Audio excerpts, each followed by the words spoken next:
Ganito rin ba kabilis mapunit yung mga sticker nyo?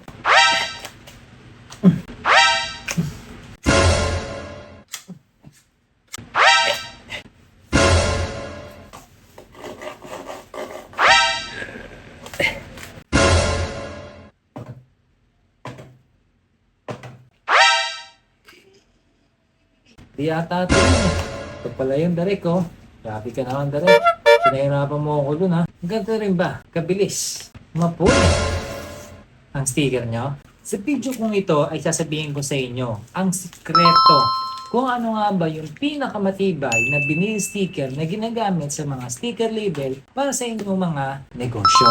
Magbibigay din ako ng free consultation para sa mga nasisimula na magtayo ng negosyo kung ano nga ba yung magandang materyales or design na gagamitin sa kanilang mga itatayong mga negosyo. So, sasabihin ko sa inyo sa dulo ng video na to kung ano yung mga gagawin nyo para kayo ang aking mapili na mabigyan ng free consultation.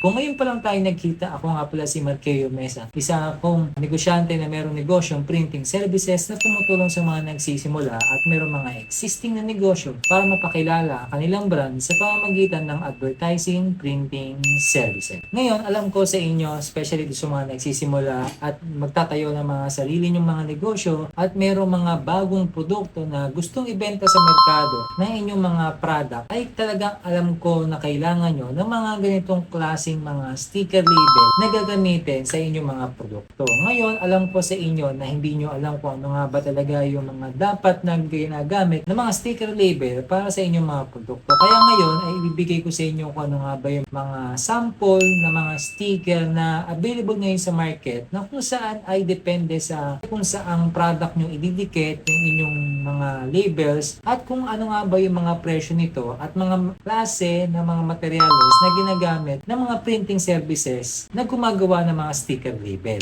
So, simulan natin ngayon sa sticker paper. Saan nga ba ginagamit yung mga ganitong mga labels na kung tinatawag ay sticker paper sa inyong mga produkto? Ito yung isa sa pinakamagandang quality na sticker paper na ginagamit sa printing services, especially doon sa mga gumagamit ng mga A4 size or mga inkjet printer ay kayang-kayang gumawa ng mga ganitong klaseng mga sticker paper. Ayan. So ngayon, ito mga kadalasang ginagamit sa mga nagsisimula o mga nag-start up na mga nagnenegosyo para sa kanilang mga sticker label. At dahil nga napakamura nito, no, ito yung pinakamura na sticker na ginagamit sa sticker label, ginagamit talaga ng mga nagsisimula ng mga nagnenegosyo or mga nangangailangan ng mga sticker label. Kasi ito nga ay napakadali lang i-print.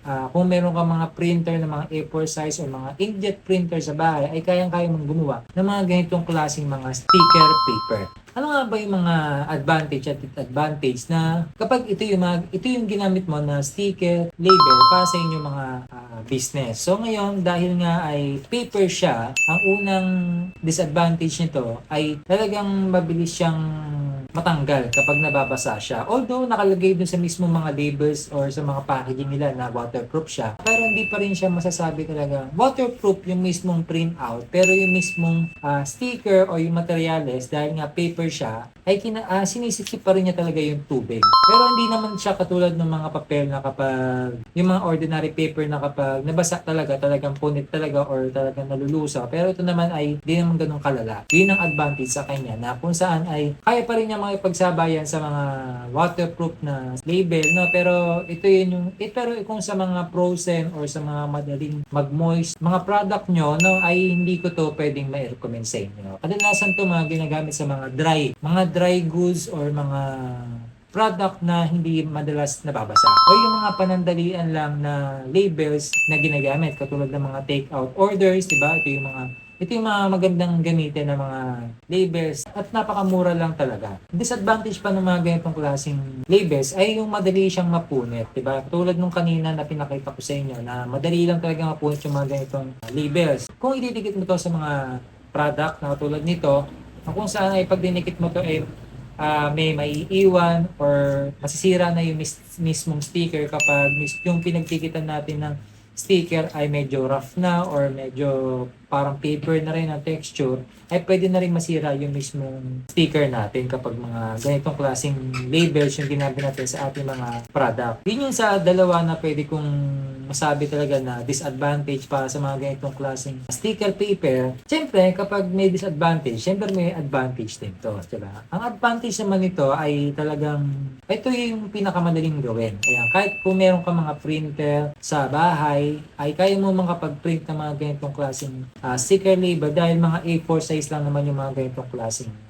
materials. No? Kahit kayo mismo kaya nyo gumawa o mag-print nito, ay maghahanap naman kayo ng supplier na nagpro-provide ng mga ganitong klaseng sticker label. Ayan. Bukod sa napakadali na i-print, ay napakamura pa ng mga ganitong klaseng mga sticker label na kung saan ay maraming supplier na nagpro-provide o nagbebenta ng mga ganitong klaseng labels para sa inyong mga produkto. Ayan. Ito yung sa pinakamura na pinakamatibay na sticker paper, no, na pwede kong i-recommend sa inyo. Sabihin ko na sa inyo o ilagay ko sa comment section kung ano nga ba yung mga sticker paper na ginagamit para dun sa mga nagsisimula at may mga hindi naman talaga kailangan ng sobrang quality na sticker, ay bagay na bagay sa inyo yung mga ganitong klaseng sticker label. Ito naman yung pinaka second option kung kailangan nyo talaga ng sobrang waterproof or kailangan nyo talaga ng palagi nababasa yung mismong labels nyo. Ayan, katulad ng mga sa milk tea, yung mga kadalasan na moist, frozen, kadalasan na binabasa or nababasa talaga or mamantika. Ayan, ito yung sa mga kailangan na ginagamit ng mga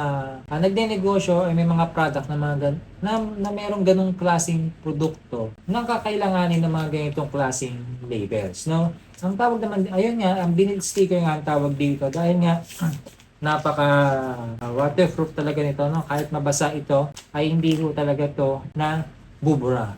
O talagang hindi talaga siya hindi siya naapektuhan. Kumbaga, yung mismong dikit niya, yung kapit niya, yung mismong materials na ginamit dito ay talagang hindi matutuklap basta-basta. Pero may mga iba't ibang klase na materials yan na ginagamit sa mga ganitong klaseng vinyl sticker or maraming option kung saan nga ba tayo makakakuha ng mga ganitong makaka-order ng mga ganitong klaseng sticker label para sa ating mga negosyo. Ngayon, ano ba yung mga advantage at disadvantage sa mga ganitong klaseng sticker kapag ito ang binili nyo sa inyong mga produkto o para sa inyong mga sticker label? Ngayon, ang advantage naman nito, syempre dahil nga ay napaka-durable nito. Ito yung pinakamatibay na sticker label na ginagamit sa mga produkto ng mga nagnegosyo. Ito yung kilang-kila talaga na palaging ino-order ng mga negosyante. Ayan. Kahit mga kumpanya, ito yung mas recommended talaga namin kasi napaka-tibay, napaka-durable. Hindi agad siya napupunit. Ayan. Papansin nyo ito meron tong laminate kaya hindi siya napupunit. Pero kapag sobrang pinuweras nyo talaga siya,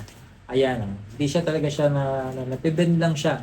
Ito may may laminate lang to kaya sobrang tibay. Pero binil din yung ginamit dito, binil na laminate kaya sobrang kapal. Halos hindi na siya mapunit talaga. Pero kapag yung mismong binil lang ginamit natin dito, ganito rin naman siya, nabibend pa rin siya. Pero may tendency rin pa rin talaga mapunit. Yan, katulad nito. Pero yung mismong durable niya, napakatibay. Ayan. Diba? Papansin nyo, talagang nasisira talaga yung sticker or nabibend o nade-deform. Talagang pag pinipwersa ng mga ganito. Pero napupunit naman din siya. Pero hindi ganun talaga sobrang o kadaling mapunit yung mga ganitong klaseng sticker label. Ayun, yun yung isa sa pinakamaganda, napaka-durability talaga niya. Yung mga ganitong klaseng vinyl sticker.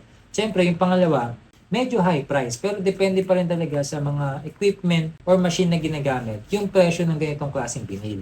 Bakit ko nga ba sinasabi sa inyo yung mga ganitong klaseng mga produkto o mga ganitong klase mga label? Kasi alam ko, especially sa mga nagsisimula, ay hindi nyo talaga alam kung ano nga ba talaga yung mga ginagamit o materyales na makakatulong sa inyong mga negosyo at para makatipid na rin kayo. Siyempre bilang isang mga nagnenegosyo, no, bilang isa sa mga nagsisimulang mga negosyante, bilang business owner, ay kailangan din natin talaga malaman kung ano nga ba talaga yung mga materyales mismo na ginagamit para sa ating mga negosyo, na kung saan ito yung magbibigay sa atin na magandang na magkakaroon din na malaking impact sa ating mga customer. Pag nakita yung mga sticker label natin na napakatibay, quality ng pagkakagawa, ng pagkakaprint, maayos at malinis at nakikita lahat ng mga details, ay doon pa lang ay napapansin na talaga ng ating mga customer mismo na kung gaano kalupit yung ating mga produktong binibenta binibenta at ino-offer sa kanila. Ang sticker label talaga ay isa ito sa makakatulong sa ating mga produkto. Hindi lang para magandang tignan, ay para din talaga na mabenta mo ito kahit hindi mo siya binibenta. Yun yung isa sa pinakamalaking purpose kung bakit may mga sticker label, bakit merong mga pangalan sa ating mga produkto, yung ating mga labels, dahil dito nga lang ay malalaman na agad kung sino nga ba talaga yung nagbebenta ng produkto nito at kung gaano nga ba kalupit yung mga ganitong klaseng produkto sa pamamagitan ng sticker label. Ayan. Isa sa talaga sa pinakamalaking bagay na kakailanganin talaga ng mga nagnenegosyo ay ang label. Kung nagustuhan mo ang content ko ngayon, please pa-follow and subscribe na lang din sa lahat ng aking mga social media accounts para lagi kang updated sa lahat ng mga content na gagawin ko. Lagi nyo lang tatandaan na walang masamang magtipid basta sa mataas na pangarap, kakapit at mas lamang ang may alam. Yun lamang po at maraming salamat at ingat and God bless po.